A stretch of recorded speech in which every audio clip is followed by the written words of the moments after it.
Hi, folks. We are just a couple minutes till 2. We are going to probably give people a couple minutes after 2 to join us, but we will be back shortly. Stay tuned.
Hi, everyone. I think we're going to go ahead and get started here.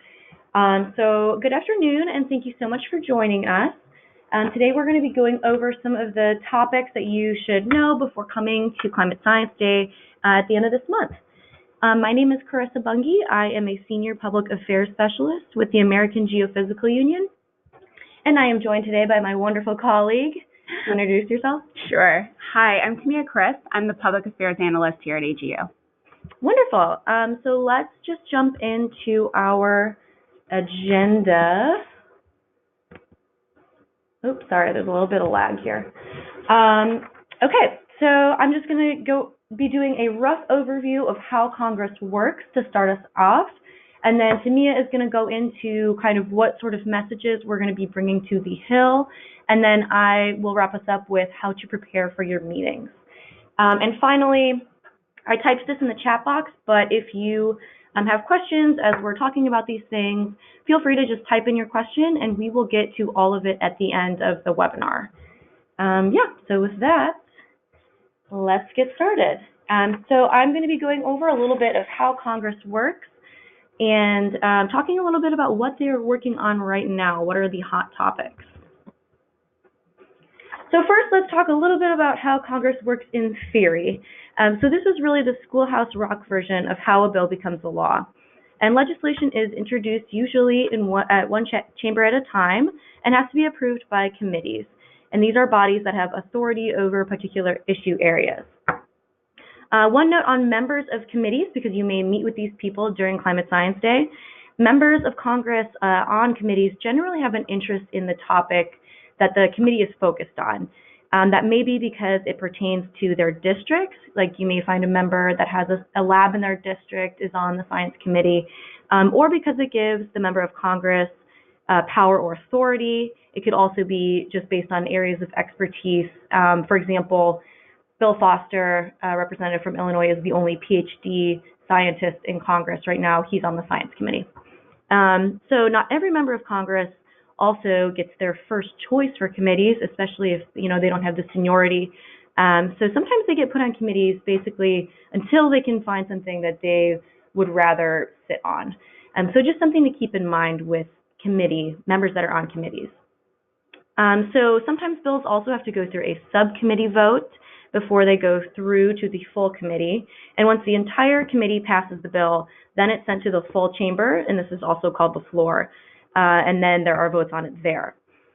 And before it can become law, the legislation has to be acted on by the other chamber, and this is either the same version of the same bill, or more frequently, there's a slight difference between a House bill and a Senate bill. Either there's a difference in a provision in a bill or a different priority, so that bill has to go through the same process in each chamber, a subcommittee vote, a full committee vote, and then the floor. So if these bills passed by the two chambers are different, then they have to go to a so-called conference committee to reconcile the differences between the two versions. And then that final version has to be voted on all over again. And only then does a bill go to the president's desk for a signature or a veto. So now you can kind of see why even under the best of circumstances, very few bills become law. And that's not always a bad thing. Congress exists to stop bad legislation. So again, it doesn't always work that way. Each chamber has procedural hurdles. For example, the House has a Rules Committee. They decide on how bills can get votes. And in the Senate, any individual senator can try to block a bill by filibustering. And that then means you need 60 votes for a bill to proceed. There's also the issue of partisanship and politics. It could be that the two parties actually agree on a certain issue, or they're close to agreement on a certain issue, but one party doesn't want to give the other one a political win, especially with the elections coming up. That can be a big issue for offices. The third thing I have on here is split government. Right now, we have the same party in power in both, both on the Hill and in the White House, but even when that is the case, if the president has differing priorities from Congress, that creates a lot of tension. And finally, tight budgets. In a time of budget constraints like right now, things that would otherwise be a priority may be contested hotly or simply ignored. So what does this result in? This is data from the 113th Congress, but you'll see that only 3% of bills that were introduced became law. And it takes about 7 years on average, which is multiple terms for a member of the House or the Senate, for a bill to pass from the first time it's introduced to being signed on the president's desk. So part of why I'm pointing this out is because, Hill meetings are not always about focusing on bills. Even if you're not talking about legislation in your meeting, it's still really important because in order to kind of get that win, you're really trying to build a relationship. It's not always about a specific piece of legislation. But I do want to touch on some of the different types of legislation that do move through Congress. So don't be intimidated by this slide. I just want to let you know about a couple of these types, the simple resolution and appropriations bills, because that may be something that you bring up in a meeting. Because if you feel comfortable enough, you may be making an ask about these things. So one thing to note is that when you are looking at a piece of legislation, you'll notice that there are always a few letters before the bill number. And these letters help you to identify what kind of legislation it is. So for example, if you're looking at a resolution, there are a few different types. So we have simple resolutions, joint resolutions, and concurrent resolutions. And the first one is the only one we're going to focus on. That's a simple resolution. And this is denoted by HRes, which means it was introduced in the House, or SRes, which means it was introduced in the Senate. And simple resolutions are usually used for each chamber to set rules, like how much time can be used for a debate, or they may express the sentiment of the chamber. So they might use it to congratulate, the World Series champions, or they might use it for something like acknowledging that climate change is an issue, which is something Tamia is going to touch on later. So I'm going to skip over joint and concurrent resolutions. Feel free to Google those. I just want to let you know those exist. And let's move on to bills. So there are two types of bills that Congress deals with on a regular basis, and these are authorization and appropriations bills. Of everything that passes through Congress, roughly 90% is what is known as authorizing legislation. However, the only type of bill that Congress must pass every year are spending bills, known as appropriations bills. If Congress does not pass these bills, the government shuts down, as in today, midnight, and we will get to that in a little bit. But because all of those obstacles I mentioned earlier, it does not always work the way that we would like it to in theory. And that's why in recent years, we have seen either the government actually shut down or Congress has passed bills that simply keep the government going on previous year's spending limits. And these temporary bills are called continuing resolutions, or CRs. And they've done a lot of these in the past few years. So what is the difference between authorization and appropriations bills? One sort of metaphor that helps me to sort it out is thinking about your credit limit on your credit card. Authorization bills establish federal programs, and they authorize spending of funds from the federal budget. But it might specify how much money can be spent on a program, but it doesn't actually set aside the money or elaborate on where the money to pay for the program is going to come from. So, you might think about authorization like that credit limit on your credit card. But with appropriations, those bills actually outline how much money is going to be spent during the fiscal year. So it's very possible for programs to actually be authorized, but then not funded in the end. So, for example, just because you're allowed to spend a certain amount on a credit card doesn't mean that you're going to reach that limit.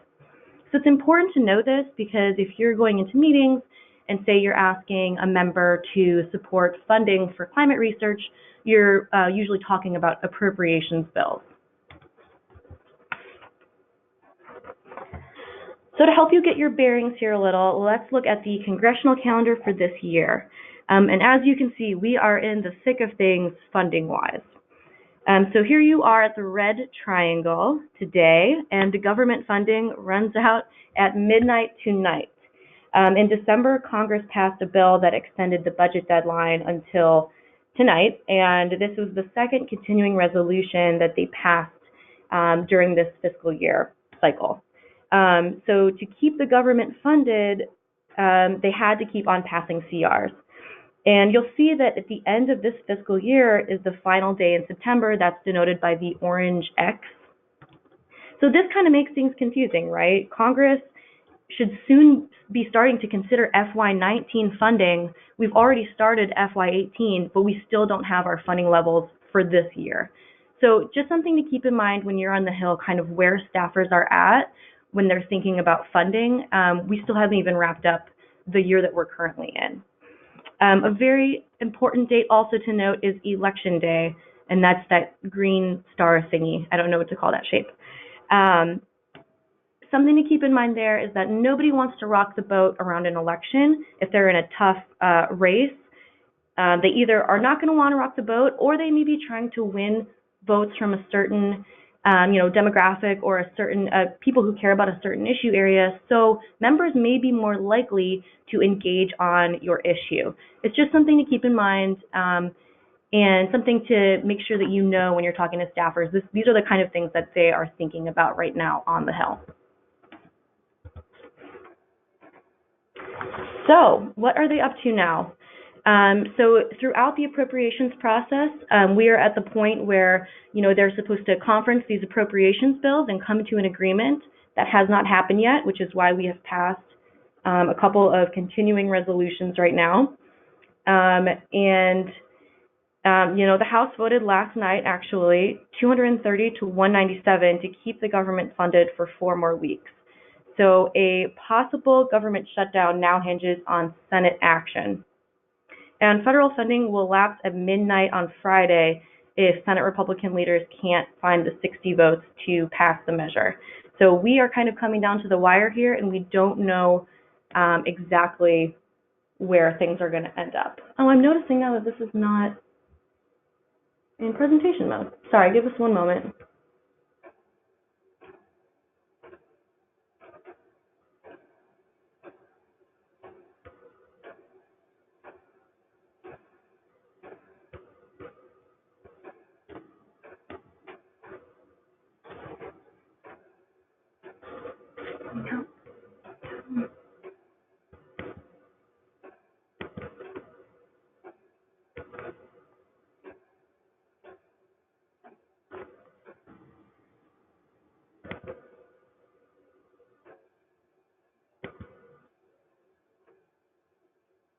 All right, we are back on. Feel free to type in the chat box if we had a delay in slides there and we may need to go back, or in your questions box.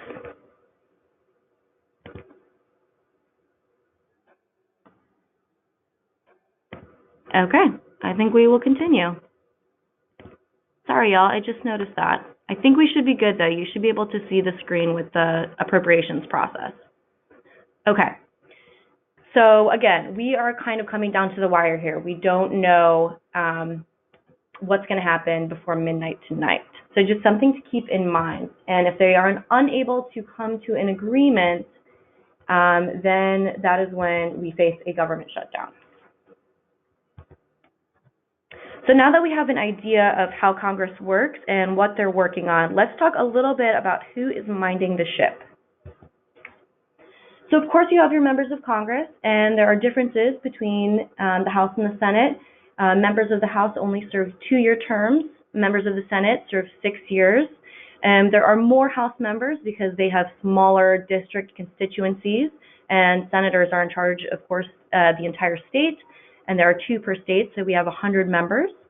And typically, the House tends to be a little more partisan, and the Senate tends to have a little bit more bipartisan work going on. But of course, members are not doing things all on their own. Staffers are the heart of Congress. They are probably the people you'll be meeting with in your meetings, and they're very, very important to the members of Congress. And there are about 13,000 congressional staff for 535 members of Congress. So you'll notice in the graph above that these staffers are split between committee staff and personal staff, and we will touch on that in a little bit. But first, just wanted to point out a little bit of the differences between House and Senate staffers. So typically, Senate staffers are a little bit older. they may have a graduate degree or a law degree, especially because, if you're in a Senate office, you are covering issues for the entire state. So you are really needing people to be expert on issues versus a House staffer who's covering just a district. So there's a little bit more of a transient culture with House staffers. They may be moving from office to office. That's probably a result of the 2-year terms. And Senate staffers tend to stick around longer in their offices. And here's a sample structure of a congressional office. The people you'll probably be meeting with, more likely than not, are legislative aides. You may also meet with a legislative correspondent or a staff assistant. More often than not, whoever you meet with is purely a function of scheduling and logistics and seeing who can make that meeting. You're typically not going to be meeting with a member of Congress. That is not because they don't think your issue is important. It is just because they are constantly overbooked, double booked, and will do their best to meet with you, but you'll probably be meeting with staff. And then just wanted to touch on the difference between personal staff and committee staff. Like I mentioned in that bar graph before, your personal office staff are typically covering a lot of issues in the office. So this is a real portfolio for a personal office staffer. You'll see they're covering immigration, aerospace, environment, science, transportation, gun issues, all probably in the same day. So really important to keep in mind when you're thinking about how deep you want to dive into your issue area, and don't be afraid to just ask the staffer what their science background is. If you're meeting with committee staff, they may have more of an expertise on your topic that you are talking to them about. They may work in the science committee, and even more specifically, they work only on water and environment issues. So something to keep in mind when you are having your meetings with staff. And with that, I'm going to turn it over to Tamia to talk about messaging and congressional meetings. Awesome. Thanks so much, Carissa. So hello, everyone. Again, my name is Tamia Chris, and I'm a public affairs analyst here at HEU. I'll be talking today about our message for Climate Science Day and also getting into a little bit about what to expect in meetings. So I thought it would be good for us to talk a little bit about the purpose and goals for our event. Basically, the purpose of Climate Science Day is really to provide a nonpartisan opportunity for scientists across multiple disciplines to really inform members of Congress and build relationships with those offices. And we'd really like the scientists that, engage in Climate Science Day to not only build awareness for, climate science research, but really engage in a dialogue, build connections, and eventually be a resource for the office so that they can be more informed about what climate science is, what the research is saying, and how best they can incorporate that to make more informed decisions.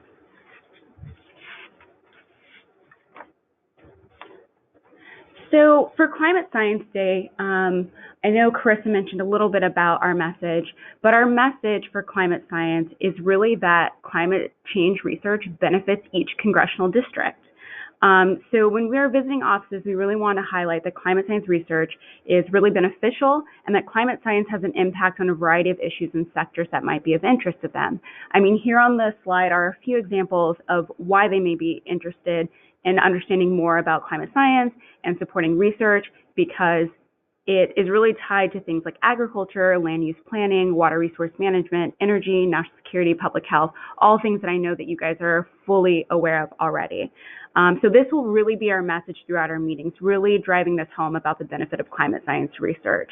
And so while each of you will customize your spiel, if you will, to reflect your expertise and your interests and to tailor it to the office that you'll be speaking to, this message is really unifying for all of us, and it should underline our collective meetings this year. And we'll talk more about how you can craft your message to customize that for your individual meetings. Next, I just wanted to highlight for you, as we talk about our message, a letter that was sent by 31 major scientific organizations to Congress to basically remind lawmakers of the consensus of scientific view on climate change. Now, the letter reiterates, quote, climate change is occurring, and rigorous scientific research concludes that the greenhouse gases emitted by human activities are the primary driver, and it is having broad negative impacts on society, including the global economy, natural resources, and human health. So that's just a little excerpt from the letter that was sent. I think this is just something to keep in mind as you connect with offices. We as a group are representing a diverse swath of organizations that will be visiting members of Congress, but not to ask for things like endorsing cap and trade or a carbon tax, but really we're all here to foster conversation about the changing climate. And so our message really reflects a lot of the key points in this letter and, the thoughts of these major scientific organizations that climate science research is something that should be supported. So you can feel free also to use this in your meetings. So just so you know that that's a resource for you. So let's talk more about the message and really talk about what the difference between that and the ask is. So while the message is really important because it really provides that theme for our meetings, unlike your normal conversation you probably have with the average person, you're really expected to have an ask. So many of you are probably familiar with this. I know we have some people who are returning to Climate Science Day again this year, and it's great to have repeat folks. But I know that there's a few of you who are newer to this, so I wanted to make sure that I go over the difference. So the message is really the overarching theme that we want to highlight. It's a unifying statement, as I said before.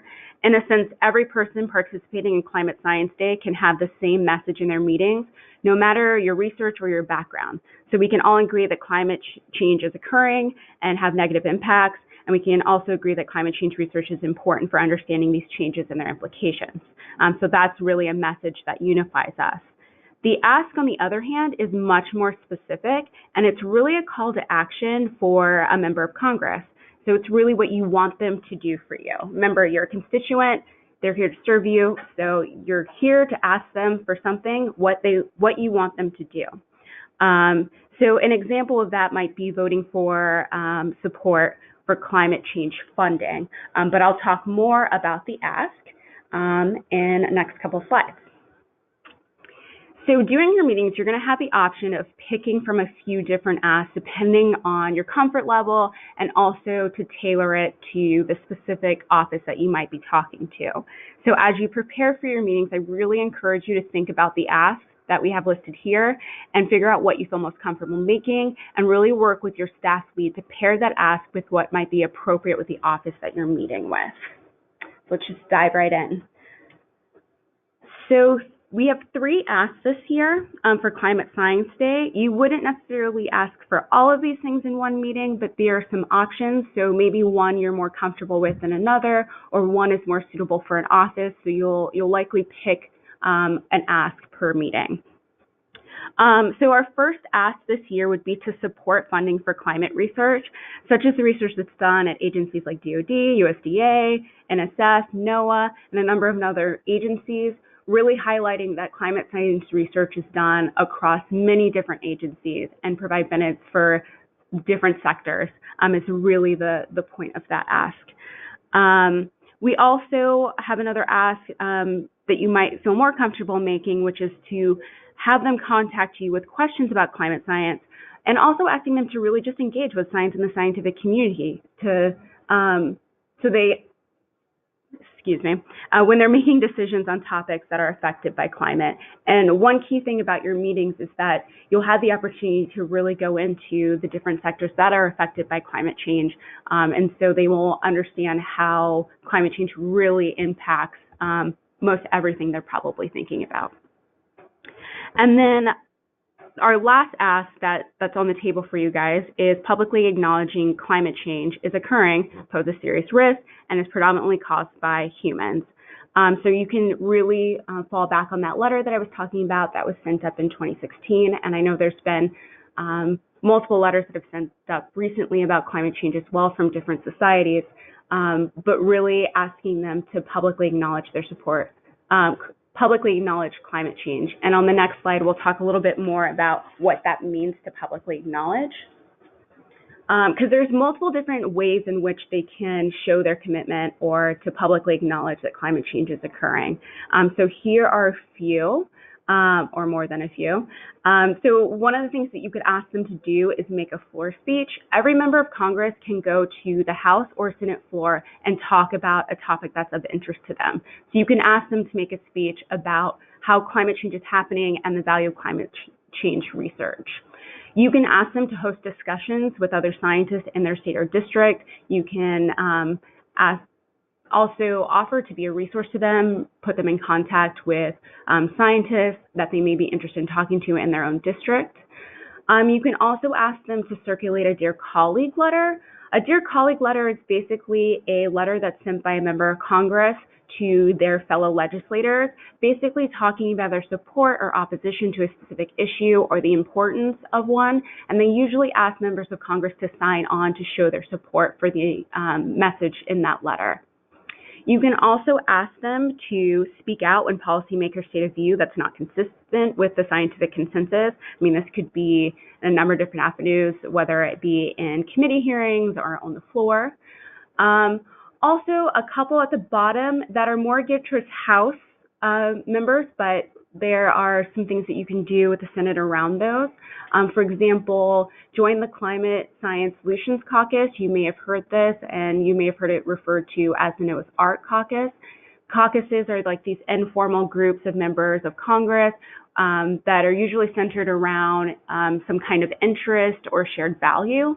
Caucuses are more common in the House, and the Climate Science Solution Caucus is a House caucus. So this would be an appropriate ask for a member of the House. You will have to do a little bit of research. We have some information about this in your advanced materials about who's currently a part of the caucus, because it doesn't make sense to ask someone to join a caucus they're already a part of. So this will take a little research on your part before you would make this ask. If they are in the Senate, you could ask them to start a bipartisan forum to discuss climate change, since caucuses are not something that are as prevalent in the Senate. They could provide a forum to do a similar type of thing as this caucus is doing. You can also ask members of the House to sponsor the Stefanik resolution. You may be familiar with this. Representative Stefanik from New York has introduced this last year, but before that it was called the Gibson Resolution. It's basically a resolution acknowledging the impacts of climate change, and it's got signatures, sponsors from a number of Republican offices, just acknowledging that it's occurring and that the impacts are enough so that we should be understanding them and preparing ourselves for them. So you could ask them to sign on to this. Again, this takes a little bit more research. You should know whether or not they have signed on beforehand. And also, if you are talking to a Senate office, you might ask them to introduce a companion resolution to this. So don't get overwhelmed. This is a lot of different options. Really, when you start to do research about the offices you'll be meeting with, their position on certain issues, when you're talking to your staff lead, which you'll have the opportunity to do before you get here, and at the workshop, you'll really start to shake out which ask will be most appropriate for which office. So, don't get too overwhelmed by this list. Guys, it says HRES. Look at that. Using all the lingo. Okay, so I thought now that you know a little bit about the message and ask, that we should talk about kind of what you should expect in your meetings and how they should flow. You gotta love our Veep images there. Veep reference.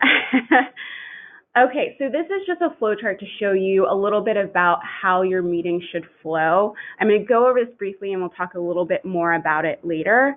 But for some perspective, typically when you go into an office, the first thing you'll do is you'll sit down with a member or a staffer, and you'll basically just thank them for meeting with you, taking the time. As Chris has said, staffers and members of Congress are incredibly busy. So you want to make sure that you're getting to the point pretty quickly. So you're going to just go right in and introduce yourself and say why you're there. It seems really abrupt, but as we practice, and you'll practice this in the workshop, it will be less weird. Once you've introduced yourself and said why you're here, I'm here as part of Climate Science Day. We're really here to talk about the importance of climate science research. You will state your ask.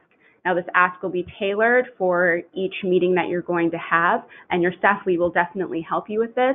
So whether or not it's signing on to a resolution, you would like them to support specific funding, you would really want to state your ask up front. I know it seems weird to state your ask up front. You don't ask your neighbor to mow your lawn just randomly. That's not usually how you start your conversations. But in DC, this is really, really important. If you don't state your ask quickly or at all during a meeting, a staffer will leave the meeting not knowing what the meeting was about or what you wanted from them, and then it won't be as valuable. So make sure that you really state your ask at the beginning. But once you've got through your ask, this is really your moment to create a dialogue, talk about your science, bring it home to the district, really have a conversation. You should be talking about 50% of the time, allowing the staffer to talk the other 50% of the time. So it's really a conversation. And then once you're done, always say thank you, and then we can follow up with some leave behinds, which I will talk about in a moment. So we talked a little bit about telling your story and having that dialogue. This is really your moment where you can start getting your message across. So as we said, that message is that unifying statement, why you're there, that connects all of our meetings. But you're really going to customize your message a little bit and connect your message to each individual office based on a number of different things. Basically, what this means is you want to deliver your message in a way that resonates with them. That's what we mean by crafting your message or connecting your message with an office. And there's a couple different ways that you can really do that. So you really want to, as much as possible, try to connect your work to the state or district. So you're talking about your science, talking about your research, and you want to see how is that impacting your state or district. Try to be as specific as possible and have some real tangible examples. This is a really good place where reaching out to your government relations folks will help you with some of this information. You can also talk about the story behind your science. That's a really interesting story of how science is done. It's not something that staffers are usually exposed to. You know, they're not doing science every day. So really talking about the story behind your science, you know, the students that you have engaged in your science, these are stories that can really, you know, make it connect with the person that you are talking to. And finally, think about what the values of your legislator that you'll be talking to. You don't want to just sell your position to the legislator, you want to sell it for them. So you want to make like a solid case for the benefits to constituents and explain how your work increases things like national security, for example, because really when you do that, you're doing the hard part of their job for them and really giving them a leg up in supporting your ask. So this slide is just to go over some ways to find shared values, because that sounds like a really nebulous thing. What do you mean shared values? Shared values could be things like you both come from the same geographic region. You know, they represent this district, they live in the district, they care about what happens to that district. So connecting your research to how it benefits the local community is really important. Shared values could also be a product of their former occupation. You know, typically members of Congress are not born into Congress, so they had some kind of life before that. So their former occupation can speak volumes to things that they care about. This also might be connected to committees and caucuses. As Carissa mentioned, this is something that committees and caucuses indicate what a member of Congress might be really interested in, what they spend a lot of their time thinking about, because they have to have a higher level of expertise on issues that they serve on a committee for. So this could give you some indication of where their attention is paid most closely to, or their interests. And then another thing is their legislation that they've sponsored. It really gives you an indication of their position on specific issues. And when a member introduces legislation, it's typically about something that they feel really strongly about. They don't introduce legislation usually about something that they don't care much about.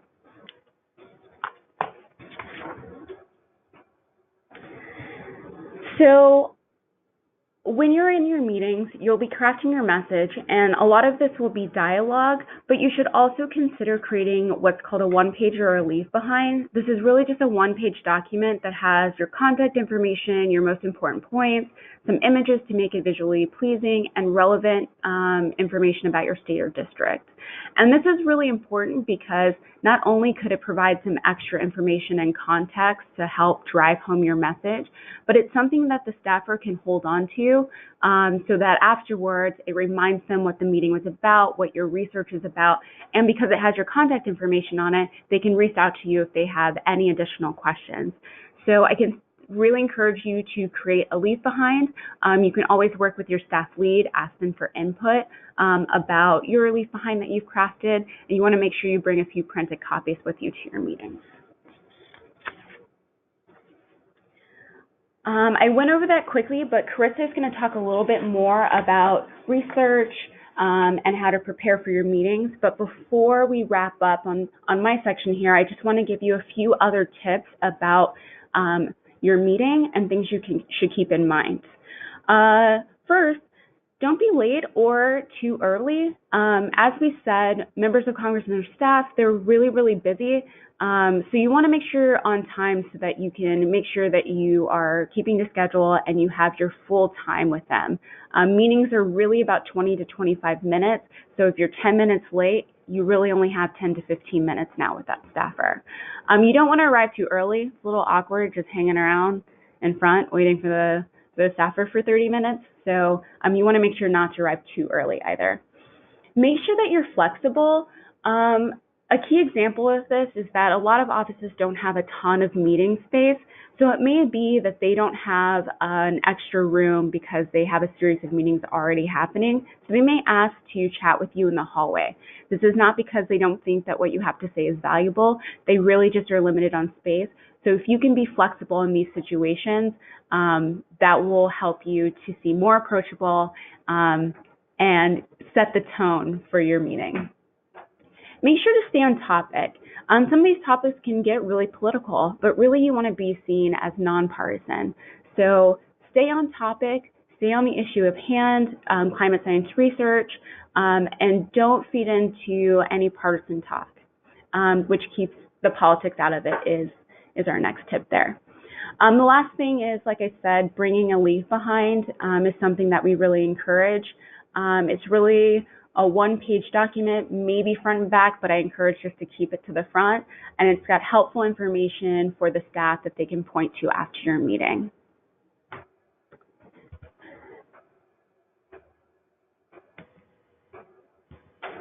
And lastly, I just want to talk about follow-up and building trust. This, to me, is the most important part of your meeting. So you're going to have this great dialogue with all the staffers that you're meeting with on the Hill, but building that relationship is really why you're here.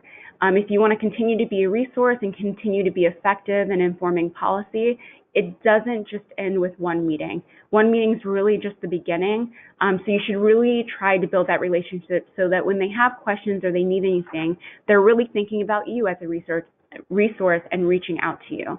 So when your meeting is over, you really want to send a thank you email within 24 hours and just thank them again for the time and meeting with you, remind them the topic of the meeting, and just send some more information. This is a really great place to include information that maybe you didn't have all the details for or you had to check up on, maybe something you didn't know off the top of your head but you were going to check with a colleague. You can include all that in your thank you note and also send an electronic copy of your one-pager with all the nifty links. And then after that, stay in touch. Attend a town hall or a coffee hour, reach out to the office, quarterly. This could be things like, just want to check in and see if there's anything that you need. It could be that a bill was introduced and you can, flag it for them or, talk about some of the pros and cons, provide some feedback. There are plenty of opportunities for you to reach out and continue to build that relationship, and we're happy to talk about more opportunities for doing that, but really consider thinking about the long-term relationship you're going to have with this office. And I think with that, I am going to pass it off to Carissa to talk more about preparing for your meetings. Awesome. Thanks, Mia. Okay, so now we've gone over, how Congress works, and talked a little bit about what the message that we will be bringing to the Hill is. And now I'm going to go over how exactly you should prepare for your visits and some helpful things to research. So just an overview kind of showing what to expect. So obviously you have the webinar right now. We really hope that you will do some preparation and homework in the meantime before now and our workshop on the 30th of January.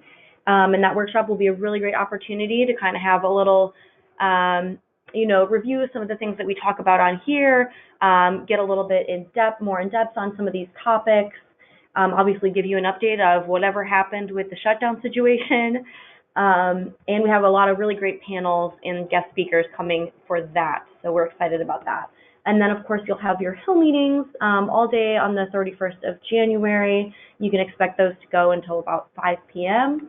And then finally, as Tamia just mentioned, we really hope you'll do a lot of follow-up with the offices. And the goal of this entire thing is to really maintain a long-term relationship with the congressional offices and the staff there.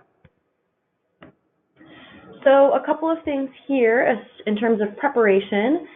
So what should you do before you come to DC? I know Tamia just talked about developing your message. So, part of your homework can be taking all those great tips that she shared and really thinking about how that applies to you individually and really try to personalize your message and hone that elevator pitch.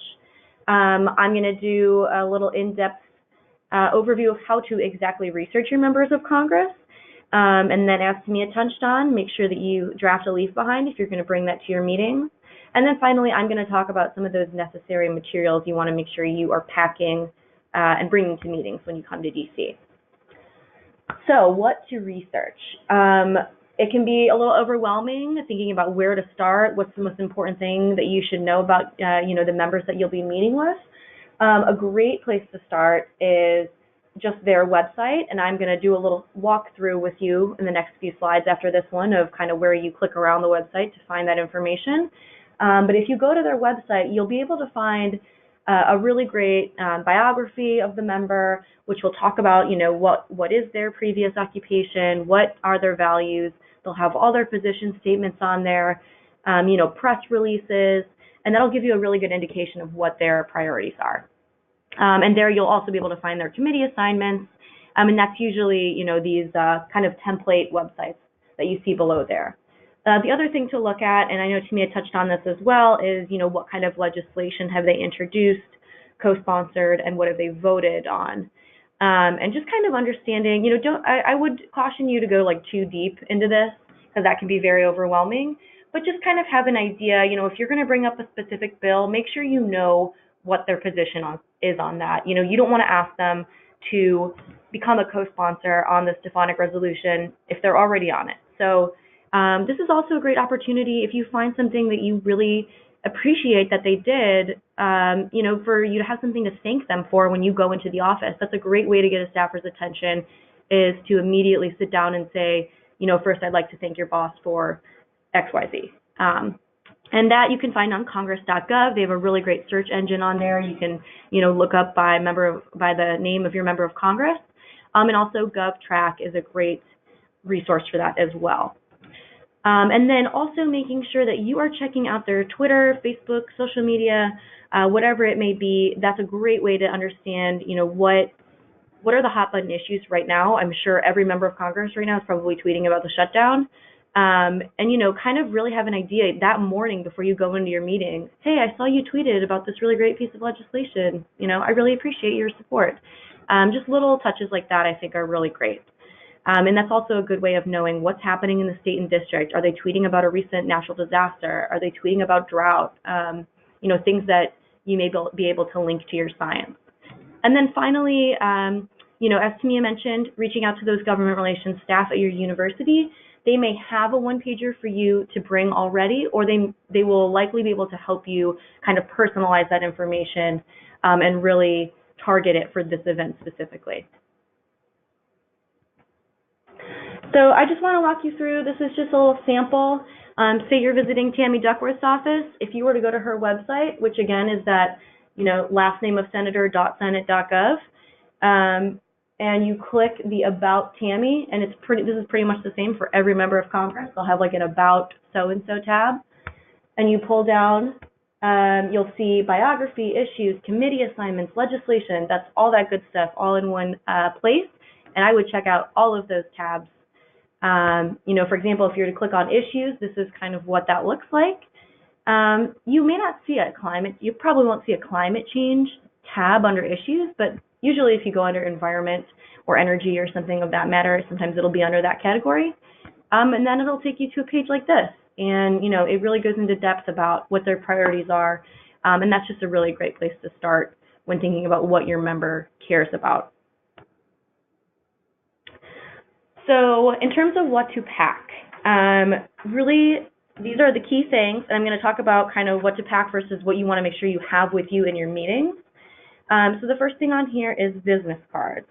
And these are like currency in DC. And if you don't have a business card, that's just a major inconvenience to you and everyone in that meeting. So make sure you bring plenty of business cards, and you'll trade them with every person with whom you have a meeting. Making sure you have those handouts and one-pagers. Again, keeping those as brief as possible.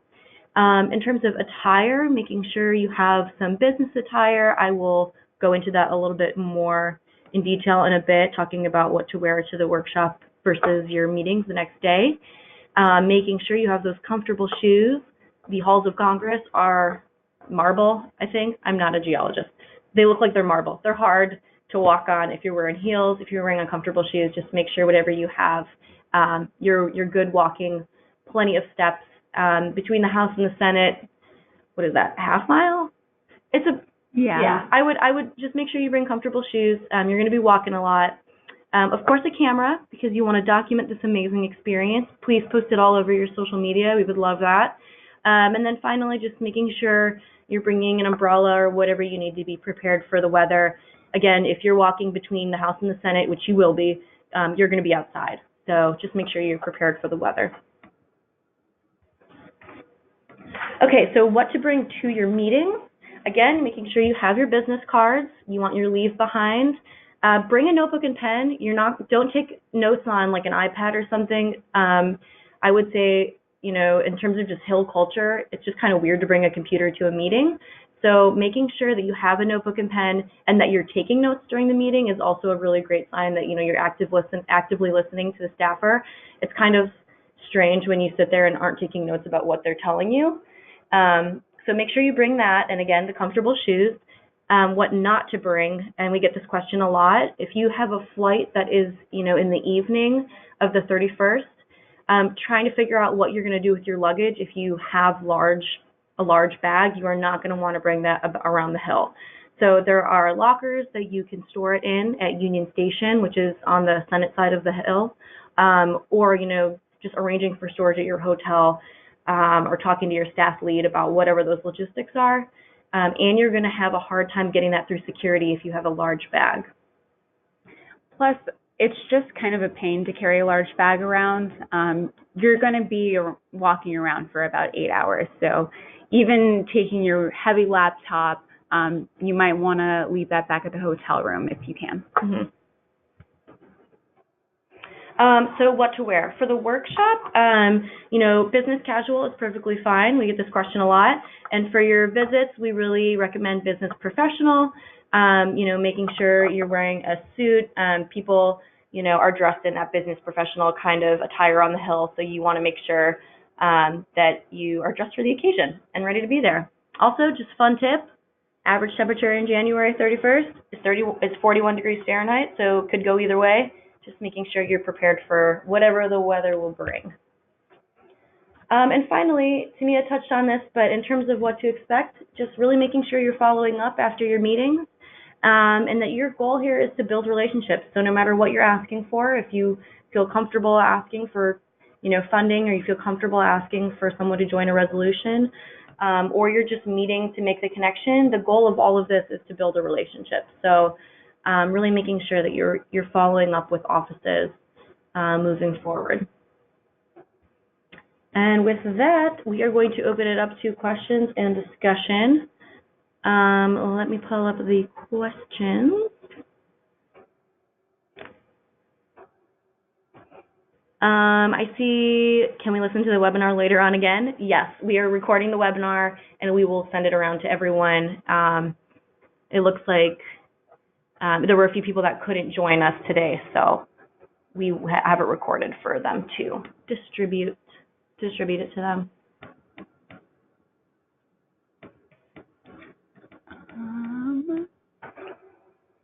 Wow, guys, did we really cover it all? Nobody has any questions? That's how fabulous it was. I hope you guys didn't miss any slides. I noticed it as quickly as I could, but I think you should be. So fab. Thank you. Well, we just want to say, if there's no questions, thank you guys so much for signing up to be part of Climate Science Day. Something that we hear a lot, but I think this is probably preaching to the choir, is that, does my voice really matter? And really, as constituents, your voice goes a long way, and that continued engagement is really, really important. So we really just thank you guys for coming all the way out to DC and participating with us. I saw Bo said, I have one more question. Bo, ask away.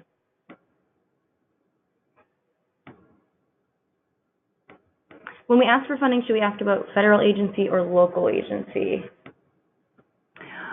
Oh, I would say, if I think I understand your question right, I would say federal agency. You want to ask your lawmaker or your representative about an agency that they can have a direct impact on.